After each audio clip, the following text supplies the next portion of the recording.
Hello, what is up mga moms or sir ma'am? Ako po si Ralph Cifra, isang visual artist from Manila, Philippines, and today we are going to unbox and review the Iron Man Mark 25 from ZD Toys. This is the Marvel Studios The Infinity Saga. You have the Marvel logo here. ZD Toys 1/10 scale, shot of the action figure, 25 dito sa likod.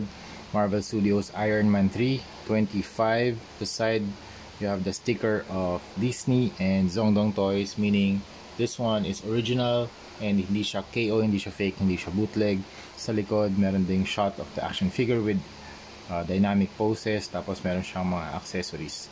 Again, if you want to buy this, punta lang kayo sa Laruanan on Facebook and Shopee if you wanna buy some ZD Toys. So meron tayong mga Funjoy na Batman, War Machine, ano nga pala to? Striker, Mark 25, you have the 26, you have the 15 and 36. Marami tayong i-review ngayon. Alright, very quick description lang from ironmanfandom.com. Mark 25, also known by its code name as Striker or Thumper, is a heavy construction suit and was one of the several new Iron Man armors created by Tony Stark as part of their Iron Legion. The armor was created sometime after the Battle of New York. It was featured in Iron Man 3 and made its debut when Tony ordered Jarvis to initiate the House Party Protocol, in which it was activated along with all the other suits to aid Tony in his battle against Adric Killian and his extremist enhanced soldiers. The suit earned its name the Striker because of its powerful jackhammer-like hands that can pulverize concrete. It was built for helping in heavy construction and specializes in raw power. It can also withstand temperatures and electrical surges. It is the first suit to have a green colored arc reactor instead of the classic blue, feature that is unique with the suit. Wow, green pala to. Okay, armor features, meron siyang pneumatic hammers. Ito pala yung tawag dito, pneumatic hammers. They are the suit's notable and main features. Pneumatic hammers are used to crush debris and objects and were designed specifically for construction. A single pneumatic hammer features immense power when used as a similar functionality to that of a jackhammer. Okay, so parang palang jackhammer yung function nito. Okay, let's proceed with the review. Very solid build, 7 inches tall. Color palette niya, dark gray, silver, and yellow. Yung yellow niya, para siyang nasa, parang ito. Warm yellow. Pero mas, para siyang light warm yellow. Yan. This is the front, the back, the side, this other side. Overall, sobrang angas ng suit na to. Ang ganda ng pneumatic hammers na design on each arm. It's a very large jackhammer type of equipment that can crush debris. And specifically for construction siya. Kaya meron siyang mga diagonal lines na black and yellow. Okay, start tayo sa head.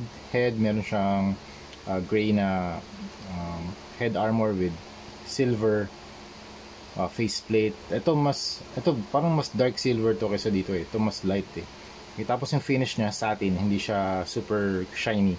This one yellow, very matte finish. Okay, in terms of paint application, very nice. Mahirap mag-paint ng yellow, lalo na tong gantong ka vibrant na yellow. So I think ang ginawa nila dito, nag-spray muna sila ng white, tapos saka nila pinatungan ng yellow kasi pag hindi siya magiging ganyang ka-vibrant if ang base mo ay black. Usually nagiging green yung finish kapag black yung base tapos nag-apply ka ng yellow over it. And then you have the large arms. Ito yung mga jackhammer type arms niya.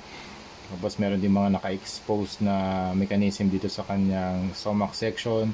Tapos yung legs and body, halos one color lang siya, dark gray, very nice design. You have armor plates all over na nag-overlap. Tapos ganda ng design dito sa knee and sa legs, may mga naka-expose pa na silver parts. And ang ganda rin ng angas ng design nito, yung parang hydraulic sa paa to help with mobility. Yan. In terms of articulation, head can look up, down, 360, tapos tilt, walang tilt halos. You can move the shoulder outwards, rotate yung arm. Meron din tong extension, ayan, naka-extend na tong arm. You can push it back extend for better range of movement. You can rotate itong arm na to, yan, inside, outside, okay. Tapos hanggang ganito lang yung bend niya. Okay, hindi mo siya, kasi nakaharangan na itong part na to eh. Okay, tapos extend, oh nice, okay, konti lang naman yung, medyo malaki pa rin yung gap eh. Ang laki nga ng gap, malaki yung gap kapag in-extend mo siya, okay. Pero kung ganyan lang, di naman makikita, diba? Minsan lang naman tayo mag-post ng ganito eh. Okay, pero pag nag-post ka ng ganyan, usually flying post naman yan, so hindi rin siya makikita. Okay, extend, tapos ab, wala halos na ab crunch pwede, extension, ab stretch pwede rin, meron din, tilt meron din, tapos wala siyang cut dito sa waist, and then you can pull down itong legs and then kick that far. Movement ng bend ng knees, double jointed knees, tapos ball joint yung paa. Ganda nitong design ng feet niya, para siyang Robocop style na merong hydraulics din dito, kasi kay Robocop alam ko naka-extend tong hydraulics nito dito sa ilalim ng feet niya. So yun lang mga monster, that's it. Yun ang ating review ng Mark 25 na striker. This is a very nice design. You have the halos po kompleto na yung house party protocol na armors. Konting-konti na lang. Si Igor alam ko parating na din, so that's a very nice na addition sa inyong Iron Man collection. Thank you very much Laruanan for sponsoring this video. Yung mga accessories nga pala niya, dalawang fire effects, tapos isang base na hexagonal para matayo nyo si striker sa base, or kung meron kayong Hall of Armor, pwede rin. Okay, so yun lang. Thank you very much for watching, and see you sa next video. Bye bye.